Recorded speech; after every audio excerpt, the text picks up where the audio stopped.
So in this part, we're going to talk about how we're consuming our fresh water. Why do we have in some way issues with fresh water? Why are we so hungry with fresh water? So let's look at what's happening per country.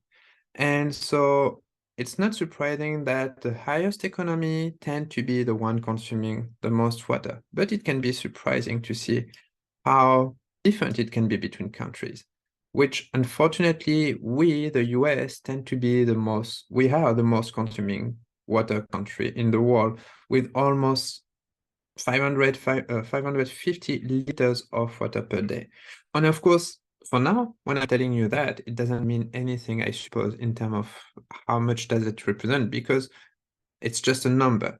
And we'll see just in a bit how much we should just need for our everyday life.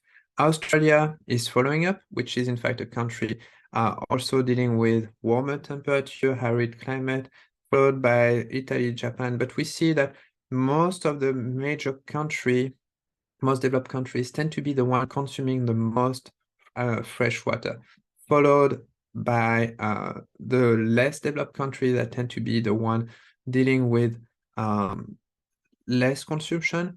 Bangladesh, Kenya, and Ghana are using less than 50 liters of water a day, without speaking about Rwanda, Uganda, Mozambique, that are in fact kind of using between 10 to 20 liters a day. How many liters do we need? We'll speak about liters at this point as a unit of water. It will be between liters and gallons, in fact, in this presentation. Well, we need, in fact, 50 liters of water per day. That's the minimum amount of fresh water that a human needs to live.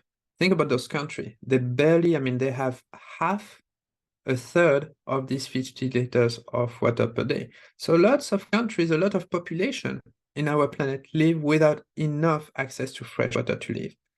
Some of them, starting from over Bangladesh, are over it. So starting from China, India, and others, are using more than 50 liters. But we, as a US, are using more than 10 times the amount of fresh water. What are we doing to, in fact, need that much amount of water? Well, before answering and looking at that question, how, in fact, should we use these 50 liters? For which reason, are we able to live with 50 liters of water per day? Well, mostly this fresh water would be used, a portion of it only for drinking. About 10%, 5 liters more or less, is used for drinking. About 20% is used to prepare the food, between cleaning up the food, adding it into the cooking, cleaning up the dishes and stuff like that. That's about 20%. Bathing represents, let's say, about a third of the water consumption, and then sanitation.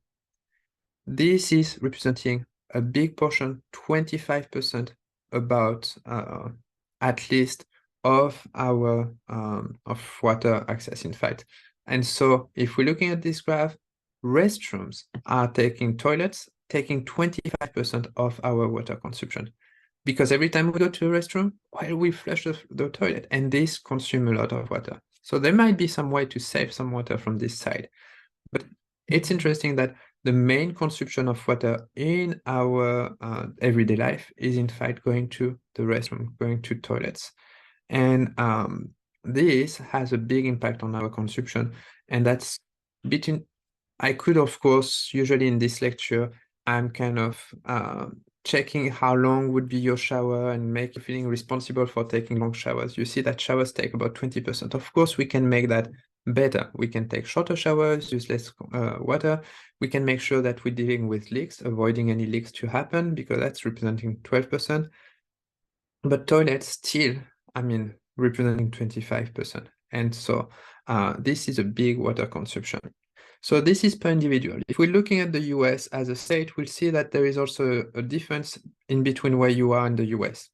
In general, so we'll be looking at the color coding, okay? The percentage that you can see represent the population growth in each state. And so it doesn't really interest us. We're just looking at the color coding.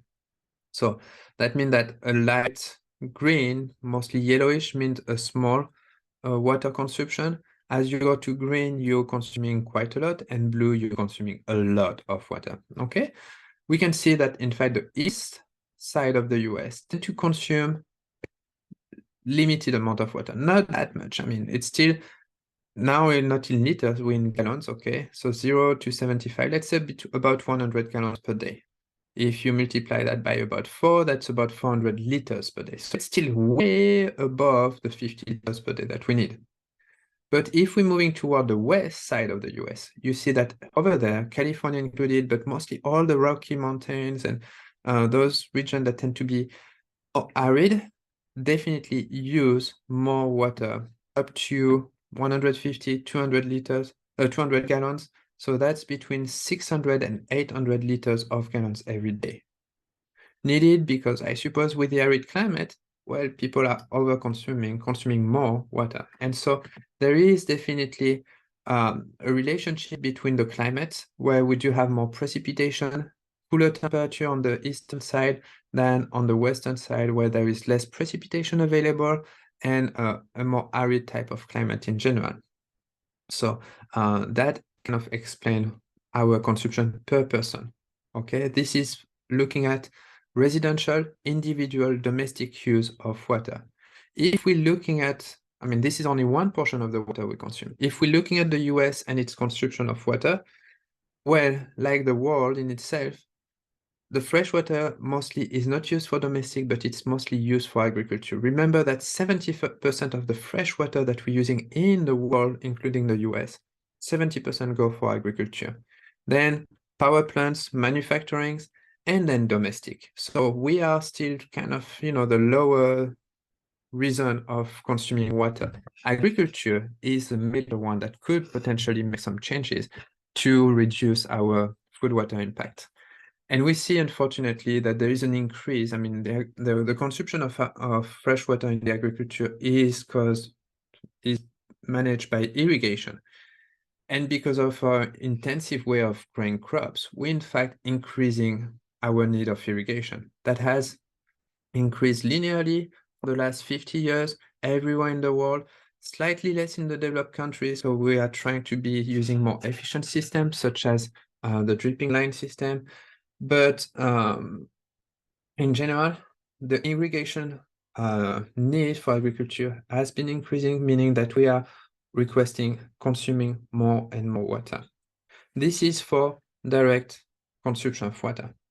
However, there is what we call a virtual water consumption, which is for any product we are making. That can be food, that can be product, drinks, that can be also material thing.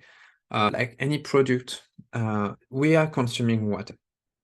And so we call that virtual water. It's the amount of water that is being hidden but used to the fabrication of a product. And so, for example, about a kilogram of chocolate is using 17,000 liters of water. Chocolate is a big consumer of water, more than, in fact, a piece of meat, or 1 kilogram of meat. Usually we say that eating meat consumes a lot of water. Chocolate is, in fact, more than that. White meat is consuming less. And you see that every type of crops tend to also use a specific amount of water for their growth. And this is hidden, we don't see it, but it's the water that we have to use to grow all of those products. The same as we can see for coffee, juice, tea, etc. Those also use water. And what we can observe is, if we talk about food, the higher on the food chain, or the more processed is the food, the bigger is the amount of virtual water we've been using. Because of course we had to process it more, or in terms of food web, we had more species in between. And so there is more and more consumption of virtual water. And so to take an example of this virtual water and our meat consumption, let's take the example of the beef, which is in terms of food, one of the highest water footprint. Cattle, as I mentioned, cattle product dairies will be using the most water consumption. So imagine that we are going to eat now a good red meat patty of about 6 ounces. Okay, you're ready for your burger, and that's the meat that you're getting in your burger ready to eat. This is, in fact, if you made a calculation, the equivalent of consuming 700 gallons of water. 700 gallons of water, it is about almost 3,000 liters of water. It doesn't mean anything to you, fine. This is the equivalent of 23 bathtubs. So you would take 23 bathtubs instead of your 6 meat patty, which tend to be small. You're not a bathtub person, fine. Well, instead, that's equivalent to 41 showers. More shower than you're taking probably over a month, just for one little piece of meat. So that's the equivalence of water that has been consumed to produce that piece of meat.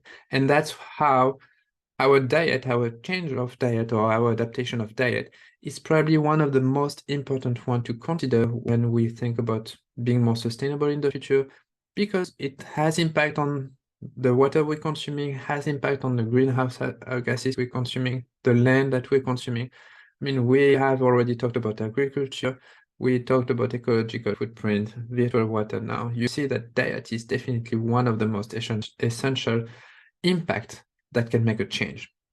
So at this point, by ditching meat, I'm not again vegetarian, so I'm not pushing you to be a vegetarian, but you can reduce your water footprint easily by 60%. You can still enjoy your long shower and saving more water by just eating one less piece of meat instead. So it's just crazy, but that's a way, and that's an easy way to do.